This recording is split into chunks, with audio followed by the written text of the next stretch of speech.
Kananya was so freaking cute. Kananya was so freaking cute. My gosh, episode 19 of Oshinoko. Where do I even start? This episode did so much stuff in it, and it's absolutely crazy. Yes, we got the whole conclusion around Kana. She finally stepped into the spotlight. We got Akane over here absolutely fangirling out, getting exactly what she wanted, and seemingly admitting defeat, even though I think it's going to be a thing where they all kind of win in the end. But yes, obviously the big elephant in the room is Aqua going absolutely berserker mode. I'm going to assume the bite is not in the script. I'm going to assume that that is probably ad-libbed or ad teeth, I guess you can call it. But man, where do we even start? Let's start off with the Kana stuff, because I don't think I can talk about Aqua stuff without actually finishing that whole thing there. But yes, opening up with Kana, she's holding back. She's being a coordinator role. She's allowing everybody else to stay in the spotlight. And Aqua is trying to fix that and kind of dragging her into an ad-lib situation. Now, yes, obviously that was super cute. The Kana cheek grab. The moment I seen that and all the preview pictures they were releasing, I was like, oh my gosh, we got the little squeeze going on there. But it was cute. Again, it's pretty much him mocking the character itself, ad-libbing that, and then eventually kind of shifting back into the actual script itself. And yes, that forces Kana to be in the spotlight. It's one of those cases where she's trying to stay out of the spotlight, trying to push them out there, and by ad-libbing, he's pulled her into the spotlight. She has to do something. If she doesn't, it kind of brings down the entire thing. Now, I will say, there is a side of me that's like, they're going to get yelled at the end of this. Like, the entire time they're doing the stage play, they're constantly doing their own thing. I mean, you can even say it for Kana. By Kana stepping into the dark and pushing out Akane, she's essentially breaking the script in a way. Now, it's going along with the script, but it's dumbing down herself. They have an expectation for her, but she's obviously, for most people, seen as somebody that helps the other actors stand out. But still, she is kind of pulling back. And the ad-lib stuff, in order to force the actors themselves to improve themselves, is like, yeah, you're kind of ruining the script. You're not going by what they're going. But yeah, if they perform well in the end, who cares? But anyways, yes, that is pushing Kana out there. And that's where we get some insight into what makes Kana Kana. Now, this is really cool, and it's something that I actually should have seen. Like, this is one of those things where I'm like, yeah, I'm kind of dumb for not really seeing that. But yes, it technically makes sense if a writer is good. That's not going to be what Kana is about. It has always portrayed the idea of Kana wanting to be successful, and Kana not wanting to lose her role in acting, which it is, and there is a selfish aspect to this whole situation for Kana herself. This is what she wants. She wants to be seen. Look at me. That's what she said at the end. Look at me. She wants to be seen. She wants to claim that she's going to stand there with a spotlight, help everybody else get out there, and yeah, that's why you have Aqua over there putting the spotlight on her. That is what she's kind of portraying there. But through this extra extended backstory, we're getting us insight in that it's because she wanted mom to be happy. Makes sense. That's what these child actresses and actors are doing most of the time, is they're doing whatever their parents want. In this situation, we have one of those cases where a parent couldn't be successful, couldn't be the entertainer they wanted to be, so they're making their kid do it. And that's, yes, something I see a lot in the industry is, I couldn't be successful, so I'm going to make my child successful, and then I can get all the things that I wanted. I wanted to talk to the stars. I wanted to have those parties and everything. So if my kid can be successful, I can still do that. It's a selfish thing there. But yes, apparently, eventually, when she started to lose those roles, her mom was going out there and doing some crazy stuff, like talking about extending her spotlight, causing problems on the actual floor itself. And that's kind of made me wonder. It made me briefly wonder if all of Kana's problems was her mom. But it does indicate the fact that she was already waning. Like, she was already losing a lot of her stardom. And so that's why her mom was acting a little crazy there. She was getting very forceful and bugging people on the actual floor. So I can kind of see it as a twofold thing. It was Kana herself not really standing out well enough, and that she was losing that popularity. But it can also be the fact that her mom was causing problems. Because what they say, well, the director himself was speaking directly to Kana, obviously, saying, a lot of people don't just want you to do a great job. They want people that will work with them. And you weren't working with them. You were causing problems. And that's what caused her to dial back. More so because she wanted to continue to be successful, because her mom was going downhill. She's seen that it was causing problems at home. Mom was getting mad at me. Ugh. Seeing her crying as a kid, it was like, oh, that sucks, dude. That really sucks. But yeah, she wanted to mold herself, like the director said, and keep those roles. That was it. Just sustain it. Just sustain it so mom is happy. Dad's over here cheating on mom and she's blaming it on herself. And that's, again, another sad reality of a lot of these cases when it comes to families separating or infidelity or whatever, and the parents, they blame themselves. What did I do? I caused this, didn't I? They were always bickering about me. They was always fighting about me, and I caused this. Kana is taking all these things upon herself. Mom's going crazy because of me. Dad did this because of me. And it just keeps snowballing and rolling down that hill until eventually it caused her to be where she's at. Pigeonholed in a safety zone. As long as I can get into a comfort zone right here, that's literally what Kana got into. I'm in a comfort zone. Everybody is okay. Things aren't continuously falling apart like they have been for the last few years. It hurts. That is way too much to put on a kid. Way too much to put on a kid. It is absolutely heartbreaking. And it really is kind of contrast to everything that showed before then. She's happy. Mom's happy. We're having the parties. Mom's happy. And that makes me happy. We're happy. She's got the cute Kana nya going on. She's doing all this stuff and she's super happy. And then everything goes downhill. It is interesting to see that because that contrasts what Akane's seen. Akane obviously came to the conclusion of what's upsetting Kana, but she doesn't know the whole picture. It's only that surface level that she can see because she can't see the behind what's triggering it because she doesn't, I'm assuming she never seen the mom. I would assume that if Akane's seen the mom going around bugging people and panicking and she probably looks bad, she probably sees something different there. But Kana in that moment was thinking, I have to fix things because mom is breaking down and I want to keep my family happy. Again, it is way too much to be on a kid's shoulders, and that's often, unfortunately, what I keep seeing with a lot of these, child actors and actresses when they're in these roles and their stories is it's the mom standing behind them, smiling and going, "Yeah, isn't she great?" It's super bad. It's super bad. But there's a positivity that comes out of this whole situation is that in the end, when Aqua gives her the bump, she stands out there that she is having fun. It's nice that in the end, after all this backstory that we get of Kana, she in the end enjoys it. That's something that she enjoys. She's happy. She likes to be seen. That's what made me happy back here. It makes me happy again. And that's the same for everybody else. It's like it shows everybody and they're all happy because of this. You have Ruby in the audience going, this looks like fun. It's like everybody sees this as fun. And that leads into Aqua stuff, obviously. But one last little statement was interesting is, of course, I think it was Kubaragi, the guy that is like the talent guy. And he's like pointing out, wow, I had it all wrong.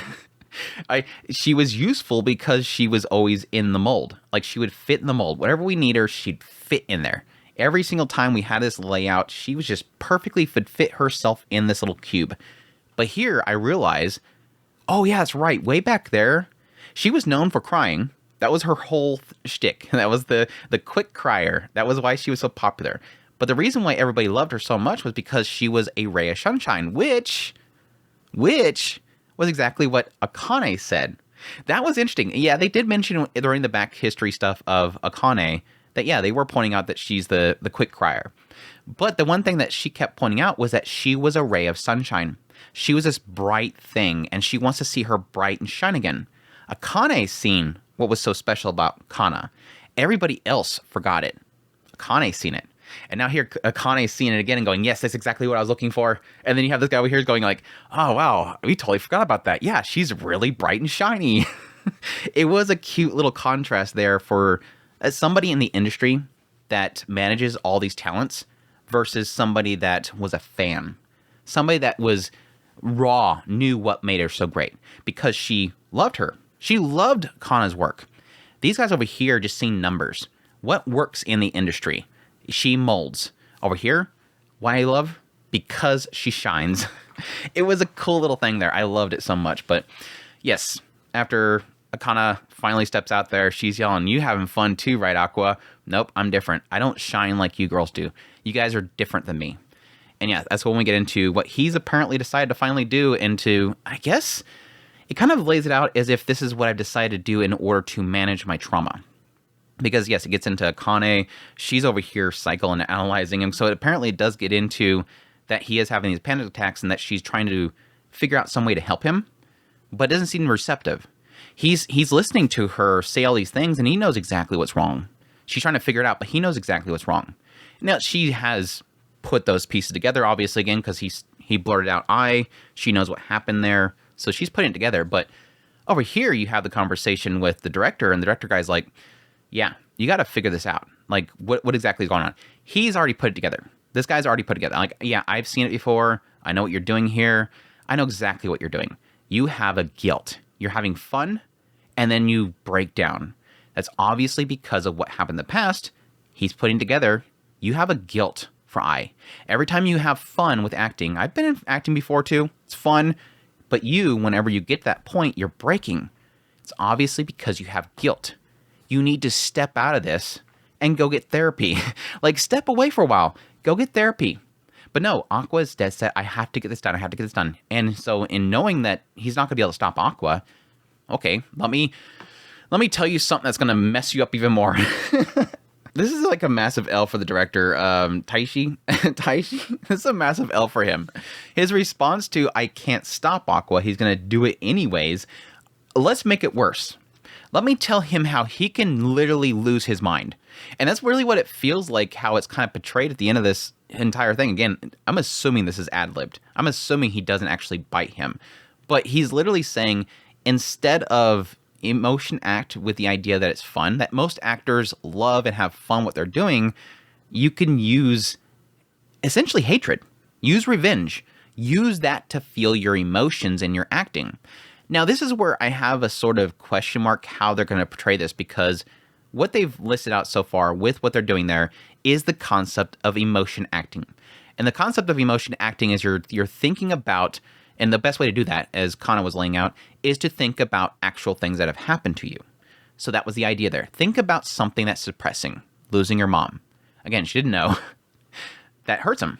Okay, now think of something happy. You've had happy things, right? He thinks of something happy. Suddenly he smiles, and that's what breaks, because he's having fun. He's happy.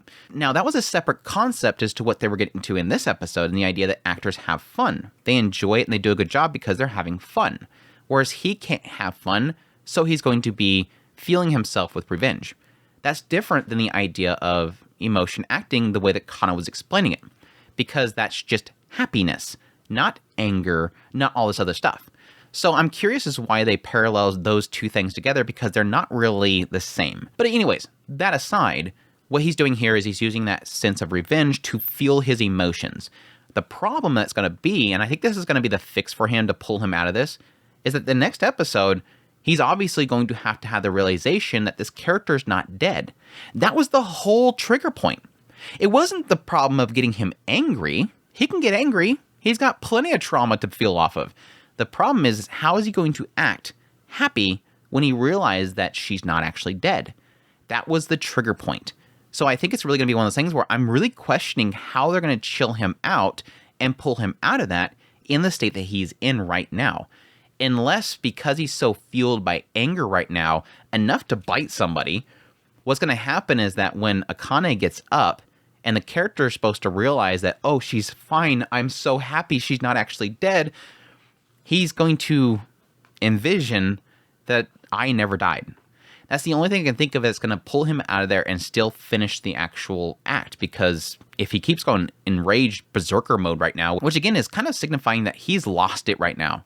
He's got the whole black eye thing going on that's just like literally going past his eyelids. He's lost it. He's out of it right now. He is in berserk mode. And yeah, everybody in front of him is a obstacle. He's literally in his mind saying how everybody's an obstacle. I have to take everybody out. I have to get this done. This is all for I. How can he stop that? And again, my only thought process there is that maybe it's going to have to get ad-libbed. I really do kind of see that possibly it can get ad-libbed. That Akane is going to have to scream out as the character to Aqua's character, I'm okay, please stop. She's literally going to have to stop him. It's okay, I'm okay. And again, he's going to look back and probably see I and go, wait, I, you're alive. And he's going to literally flip out. And she might actually, Akane might actually have to act as if she is I. She's going to have to go into I mode that she does just to get Aqua to pull out of it. It's going to be really interesting. It's going to be really, really interesting because, again, there's so much, not sorrow, hatred here. Again, this isn't This isn't him feeding off of Ai's death as an emotion charge. He's feeding off the desire to kill whoever killed Ai. It's revenge. That's a completely different thing than grief and sorrow. It's revenge because that is fueled by anger. So, really curious. It's really curious. Either way, it's going to probably turn out to be an incredible act if they can stop Aqua. Now, they could actually, the other thing they can do is actually ad-lib that she doesn't get up, because they've seen at this point it's going to be hard to stop him and make him do that line. They could just ad-lib it out of there. So we'll see. We'll see. It's gonna get crazy. Absolutely incredible end of this episode, and I'm kind of shocked to the point where I don't really know what direction it can go. And again, I'm very shocked that we had in this episode Akane basically accepted losing against Kana. And again, it kind of went to what I was thinking of, is idea that it was okay for me to look up to Kana because, yeah, that's right. This is who I loved. This is the person that I loved. It was good that I looked up to her, that she's finally back. And she was right to think that Kana has fallen off because she wasn't what Kana wasn't what she was in love with. Did I miss anything? It was an incredible episode. Did I miss anything? Yeah, the contacts thing was weird. I was pretty sure that Aqua was wearing contacts for his character. Like, the eye color is similar, but it did seem slightly different. And I thought everybody at this point was wearing contacts. Obviously, characters like, obviously like Kana was wearing contacts because her eye color is completely different. But I thought that Aqua was as well, but apparently not, because yes, they were talking the whole time about you should get contacts so you can actually see what you're looking at. I didn't know that he had such a big vision problem, but apparently he does. I just probably forgot. Yeah, I forgot, but yeah, it was odd that Taishi only now got with Aqua on the situation with revenge, because I assumed, and especially since what was on his computer desktop, I was already assuming that Taishi was looking into who took out Ai. I actually thought that Aqua and Taishi were working together already. Like, it was already between the two of them knowledgeable that Aqua was doing this. But it seems like right now is the time which the two of them are acknowledging it. So Taisha knew that's what Aqua was doing. Aqua knew this is what I was doing, but now the two of them are actually confirming, yeah, this is exactly what he's doing. And that might actually open the door in the future that Taishi's going to share with Aqua everything that he knows what's going on. Because again, I think he's already investigating it. And yes, it would be really dumb if it was Taishi that was Aqua's father.